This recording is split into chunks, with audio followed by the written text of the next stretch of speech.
Hello friends, આજે આપણે બનાવીશું ભરવાની ઝંઝટ વગર ભરેલા કારેલા જેવું શાક. જો આ રીતે તમે શાક બનાવશો તો બિલકુલ કડવું નહીં લાગે. આ શાક તમે પરાઠા, રોટલી કે પછી પૂરી સાથે સર્વ કરી શકો છો. જો તમને મારી રેસિપીઓ ગમતી હોય અને હજુ સુધી તમે મારી ચેનલને સબસ્ક્રાઈબ ન કરી હોય તો જલ્દીથી સબસ્ક્રાઈબ કરો અને નીચે આપેલ બેલ આઇકનને જરૂરથી દબાવો, જેથી કરીને નવા વિડીયોની નોટિફિકેશન મળતી રહે. તો ચાલો બનાવીએ કારેલાનું શાક. તો તેના માટે મેં અહીંયા 250 ગ્રામ જેટલા કારેલા લીધા છે. અહીં આપણે કુમળા અને નાના કારેલા લેવાના છે.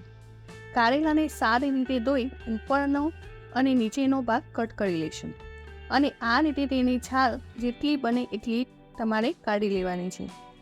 આ રીતે આપણે બધા જ કારેલાનો ઉપર નીચેનો ભાગ કટ કરી લઈશું અને પછી આ રીતે એની છાલ બને એટલી કાઢી લઈશું. તો આ રીતે મેં બધા જ કારેલાની છાલ કાઢી લીધી છે. બધા જ કારેલા રેડી કરી દીધા છે. હવે અહીં આપણે કારેલાના આ રીતે સ્લાઇસ કરી લઈશું. તો આ રીતે ગોળાકારમાં બધા જ કારેલાને કટ કરી લેવાના છે. કારેલામાં વધારે પડતા બિયાનો ભાગ હોય તો તે ખૂબ જ કડવા લાગતા હોય છે, જેથી કરીને આપણે અહીંયા બિયાનો ભાગ કાઢી લેવાનો છે. તો આ રીતે આપણે તેને રિંગ કરી લઈશું. હવે કારેલા આપણા રેડી થઈ ગયા છે. તો હવે તેને એક બાઉલમાં લઈ લઈશું. ત્યારબાદ તેમાં રહેલા કડવાશ દૂર કરવા માટે તેમાં 1 ટેબલસ્પૂન મીઠું ઉમેરી દઈશું. સાથે 1 ટેબલસ્પૂન હળદર ઉમેરી દઈશું અને આ બધી જ વસ્તુને એકદમ સારી રીતે મિક્સ કરી લઈશું. સારી રીતે મિક્સ થઈ જાય એટલે તેને ઢાંકીને 10 મિનિટ માટે રેસ્ટ આપી દઈશું. ત્યાં સુધીમાં આપણે મસાલો રેડી કરી લઈશું. જેના માટે એક મિક્સર જારમાં અડધો કપ જેટલા કાચા શેંગના દાણા લીધા છે. અહીં આપણે શેંગદાણાને અધ કચા ક્રશ કરી લઈશું. હવે એક પ્લેટમાં આપણે 3 થી 4 ચમચી જેટલું શેકેલો લોટ લઈશું. તેમાં 7 થી 4 ટેબલસ્પૂન જેટલા સફેદ તલ ઉમેરી દઈશું. હવે તેમાં શેંગદાણાને ક્રશ કરે છે તે પણ ઉમેરી દઈશું.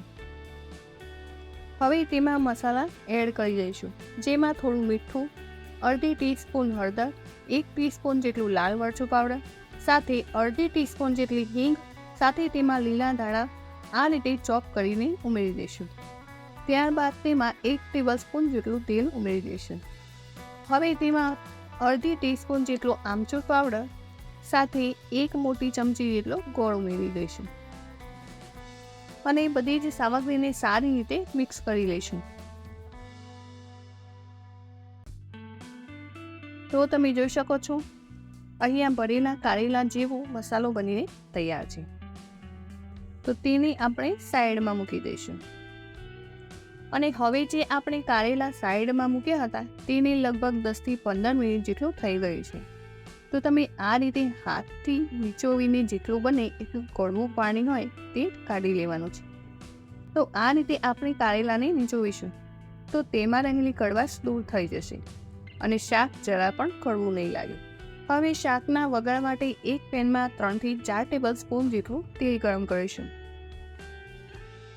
તેલ ગરમ થઈ જાય એટલે તેમાં 1 થી 2 ટેબલસ્પૂન જેટલી રાઈ ઉમેરી દઈશું. રાઈ ફૂટે એટલે તેમાં 1 ટેબલસ્પૂન જેટલું જીરું ઉમેરી દઈશું. સાથે અડધી ચમચી જેટલી હળદર અને અડધી ચમચી જેટલી હિંગ ઉમેરશું. સાથે તેમાં આપણે તૈયાર કરેલા કારેલા ઉમેરી દઈશું. હવે અહીં આપણે કારેલાને એકદમ સારી રીતે મિક્સ કરી લઈશું. 3 થી 4 મિનિટ માટે આ રીતે સાંતળી લઈશું. ત્યારબાદ મીડિયમ ગેસની ફ્લેમ પર કારેલાને ઢાંકીને 7 થી 8 મિનિટ માટે ચડવી લઈશું. તો અહીં તમે જોઈ શકો છો 7 થી 8 મિનિટ પછી કારેલા સારી રીતે સોફ્ટ થઈ ગયા છે. તો હવે તેમાં આપણે જે મસાલો બનાવ્યો છે તે એડ કરી દઈશું અને એકદમ સારી રીતે મિક્સ કરી લઈશું. અહીંયા એક વાતનું ખાસ ધ્યાન રાખવાનું છે કે કારેલા એકદમ સોફ્ટ થઈ જાય ત્યારે જ મસાલો એડ કરવો. અને હવે તેમાં આપણે 1 ટેબલસ્પૂન જેટલું લાલ મરચું પાવડર સાથે ધાણા જીરું પાવડર ઉમેરી સારી રીતે મિક્સ કરી લઈશું અને તેને 5 મિનિટ માટે ઢાંકીને ચડવા દઈશું. 5 મિનિટ પછી ઉપરથી લીલા ધાણા ઉમેરી દઈશું તો તમે જોઈ શકો છો એકદમ નવી રીતે કારેલાનું શાક બનીને તૈયાર છે. તો ચાલો સર્વ કરી લઈએ. આ શાક તમે પરાઠા, રોટલી કે પૂરી સાથે પણ સર્વ કરી શકો છો. તમને મારી આજની રેસીપી કેવી લાગી કોમેન્ટ કરીને જરૂર કરશો અને વિડીયો ગમી હોય તો લાઈક, શેર અને સબસ્ક્રાઈબ કરવાનું ના ભૂલતા.